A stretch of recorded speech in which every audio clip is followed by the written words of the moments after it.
हमें कोई याद आता है और हम उसको भुला नहीं पा रहे। ने ये सवाल भी पूछा है बहुत दफ़ा कि हम अपनी ज़िंदगी में स्टक हैं, याद आता है और हम उसको भुला नहीं पा रहे। तो अगर आपको कोई याद आता है और आप उसको भुलाना चाहते हैं और भुला नहीं पा रहे,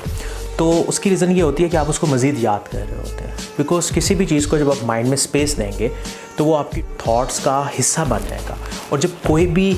शख्स, कोई भी इवेंट आपकी डोमिनेंट थॉट्स का हिस्सा बनेगा तो डेफिनेटली बार बार वही सोच आएगी और आप उसकी इंटेंसिटी को बढ़ाएंगे, और जब आप उसकी इंटेंसिटी को बढ़ाएंगे तो वही सोचें आपको बार बार आएंगी और वो आपको तकलीफ़ भी देंगी, बिकॉज़ आप उन सोचों से, उन मानों से निकलना चाहते हैं लेकिन निकल नहीं पा रहे। तो इसका सबसे बेहतरीन हल है कि आप जिस चीज़ को भुलाना चाहते हैं सबसे पहले उसके बारे में बात करना छोड़ दें और उसको माइंड में स्पेस ना दें,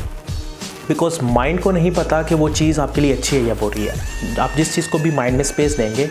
माइंड उसी लिए उसको प्रोसेस करेगा। तो इसके लिए आसान हल है कि आप उसको माइंड में स्पेस देना कम कर दें। जैसे जैसे आप उसको माइंड में स्पेस नहीं देंगे, वो यादें डिम होती जाएंगी, उनकी इंटेंसिटी कम होती जाएगी, और किसी भी थॉट की जब इंटेंसिटी कम होती है तो उसका आपकी डोमिनेंट थॉट से ताल्लुक़ ख़त्म होता जाता है, और वो आपकी डोमिनेंट से जब बाहर निकल जाती हैं तो फिर कॉन्शियसली जब तक आप उसको सोचेंगे नहीं, वो रिवाइज़ नहीं होगी। या कोई ऐसा ट्रिगर आप हिट कर देते हैं कि वो प्रीवियस इवेंट आपका जो है वो एकदम से रिकॉल हो जाता है। तो ये सिंपल सा वे है कि आप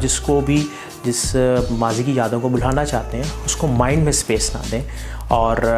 अपनी डेली रूटीन में अपने आप को इंगेज रखें, बिकॉज़ इंगेजमेंट इज़ की। जब आप इंगेज रहते हैं अपने टारगेट, अपने गोल्स बना के, तो जो पास्ट के इवेंट्स होते हैं उनकी